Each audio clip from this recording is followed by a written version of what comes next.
Hi అండి అందరికీ నమస్తే. నేను మీ Jyothi Vemula. Welcome back to my channel Vemula వారి వంటిల్లు.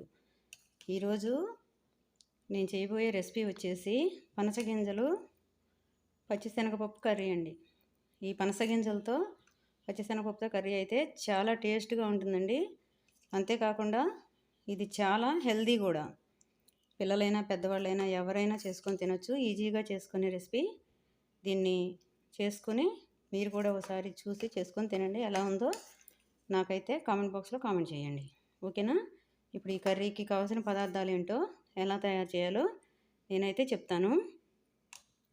ముందుగా ఒక చిన్న మాట అండి, మీరు ఈరోజే మొదటిసారిగా నా ఛానల్ చూస్తున్నట్టయితే నా ఛానల్ని ఒక లైక్ చేయండి, షేర్ చేయండి, సబ్స్క్రైబ్ చేసుకోండి.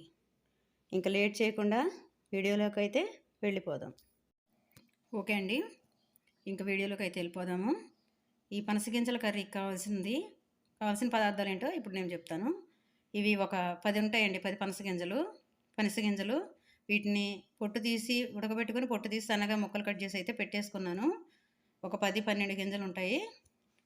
ఒక ఉల్లిపాయ కట్ చేసుకొని సన్నగా తరిగిన ఉల్లిపాయ ముక్కలు, ఒక 2 చెంచాలు పచ్చిశనగపప్పు మనం ఒక గంట ముందు నీళ్ళలో నానబెట్టుకొని పక్కన పెట్టుకోవాలి. కూరకు తగినంత ఆయిల్, పోపు దినుసులు, పసుపు, సాల్ట్, జీలకర్ర, గరం మసాలా, కారం, జీలకర్ర పొడి, కొద్దిగా పాలు అయితే ఉంటాయండి. 50 ml ఉంటాయి పాలు. ఇంతేనండి కావాల్సిన పదార్థాలన్నీ రెడీ చేసి పెట్టేసుకున్నాను. ఇప్పుడు ఓకే అండి, ఇంకా లేట్ చేయకుండా వీడియోలోకి అయితే వెళ్ళిపోదాము. ముందుగా స్టవ్ వెలిగించి ఆయిల్ అయితే వేసేసుకుంటున్నాను.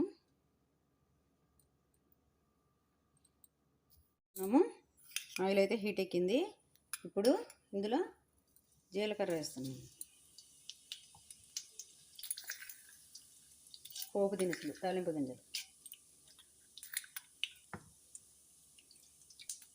గింజలు అయితే ఎర్రగా వేగేయండి. ఇప్పుడు ఉల్లిపాయ ముక్కలు వేసుకుంటున్నాను.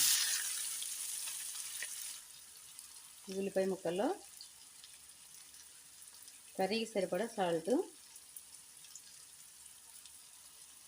కొంచెం పసుపు,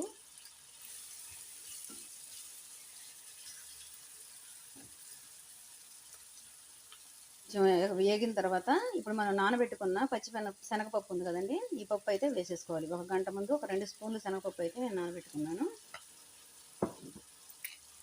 ఈ శనగపప్పు, ఈ ఉల్లిపాయలు బాగా గోల్డెన్ బ్రౌన్ కలర్ వచ్చే వరకు వేయించుకోవాలి. ఇప్పుడు దీని మీద కొద్దిసేపు మూత అయితే పెట్టేసుకున్నాను. 5 నిమిషాలు అయితే అయిందండి. ఒకసారి ఉల్లిపాయలు ఎంతవరకు వచ్చాయో చూద్దాము. ఉల్లిపాయలు అయితే బాగానే వేగేయండి. ఇప్పుడు వీటిలో మనం కట్ చేసి పెట్టుకున్న పనసగింజలు ఇందులో వేసేసుకుందాం. ఇవి ఆల్రెడీ ఉడకబెట్టి పొట్టు తీసి సన్నగా కట్ చేసి పెట్టేసుకున్న పనసగింజలు అండి. ఇప్పుడు ఈ పనసగింజలు ఎర్రగా వేగే వరకు వేపుకోవాలి. ఈ పనసగింజలు అనేది మన ఆరోగ్యానికైతే చాలా మంచిదండి. ఇది బాగా హై ప్రోటీన్ ఫుడ్ అన్నమాట. కానీ చాలామందికి ఈ విషయం తెలియదు. కొంతమంది తెలియక, కొంతమంది ఏమో వీటిని ఎంత ఓపికగా ఏం వండుకుంటాం, ఎలా వండాలో ఏమో అన్నట్టుగా తీసి పడేస్తుంటారు. కానీ ఇది చాలా అంటే చాలా ఆరోగ్యానికి అయితే హెల్దీ అండి. చక్కగా ఈసారి మాత్రం మీకు పనసగింజలు అవైలబుల్గా ఉన్నప్పుడు చక్కగా ఒకసారి అయితే ట్రై చేయండి ఫ్రెండ్స్, బాగుంటుంది కర్రీ అయితే. ఓకే అండి, ఒకసారి మూత తీసి చూద్దాము.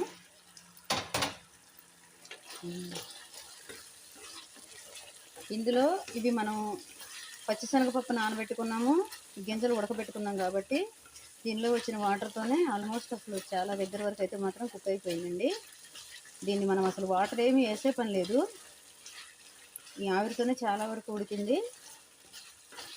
తర్వాత మనం లాస్ట్లో కొంచెం పాలు వేసుకుంటాం కదా, దాంతోనే సరిపోద్ది అనమాట. మనం విడిగా అయితే వాటర్ అయితే వేసే పని లేదు. గింజలు మాత్రం కంపల్సరీగా ఉడకబెట్టుకుంటే మాత్రం. బాదం పప్పు, జీడిపప్పు మనం హెల్దీ ఫుడ్ అని చెప్పేసి కొనుక్కొని తింటున్నాం కదండి. ఇది కూడా జీడిపప్పుకి బాదం పప్పుకి అయితే అసలు ఏం తక్కువ కాదు.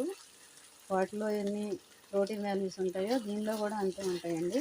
ఒక్కసారి అయితే పనికిరాదని పక్కన పెట్టకుండా వండుకొని తిని చూడండి, మీకే అర్థమవుద్ది. టేస్ట్ కూడా సూపర్ సూపర్గా ఉంటుంది. నేనైతే చాలాసార్లు చేశాను. దీనిలో కారం అయితే వేసుకున్నాను.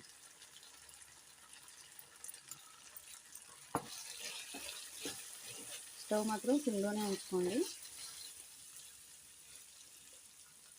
కారం వేసిన తర్వాత ఒక చిన్న కప్పు 50 ml ఉంటాయండి ఇవి పాలు వేసుకోండి. కర్రీ మొత్తం ఈ పాలు కొంచెం పచ్చివాసన పోయే వరకు ఒక 5 నిమిషాలు అయితే మూత పెట్టేసుకోండి. ఓకే అండి, ఒకసారి మూత అయితే తీసి చూద్దాము. ఆల్మోస్ట్ అయితే కర్రీ రెడీ అయిందండి. ఇది ఇంతకన్నా ఇంకా మరీ దగ్గరగా అయితే రాకూడదు, ఈ మాత్రం అయితే జ్యూసీగానే ఉండాలి. ఇప్పుడు ఇందులో కొద్దిగా జీలకర్ర పౌడరు, కొంచెం గరం మసాలా, పచ్చిశనగపప్పు, పనసగింజలు, ఇది రెండు కాంబినేషను. కూర అయితే మాత్రం సూపర్ టేస్ట్గా ఉంటుందండి. ఒకసారి మీరు కూడా ట్రై చేసుకొని తినండి. పిల్లలకైనా పెద్దలకైనా చాలా హెల్దీ ఫుడ్. ఒకసారి తిన్నారంటే మళ్ళీ మళ్ళీ చేసుకోవాలనిపిస్తుంది. అయిపోయింది. ఇప్పుడు మనం దీన్ని డిష్ అవుట్ చేసుకొని అయితే నేను చూపిస్తాను. ఓకే అండి, ఫైనల్గా మన పనసగింజల కర్రీ అయితే రెడీ అయిపోయింది. మీరు కూడా చేసుకొని తిని ఎలా ఉందో టేస్ట్ నాకు కామెంట్ బాక్స్లో కామెంట్ చేయండి. ఓకే ఫ్రెండ్స్, మీకు ఈ వీడియో నచ్చినట్టయితే లైక్ చేయండి, షేర్ చేయండి, సబ్స్క్రైబ్ చేసుకోండి. మరో మంచి వీడియోతో మళ్ళీ కలుస్తాం.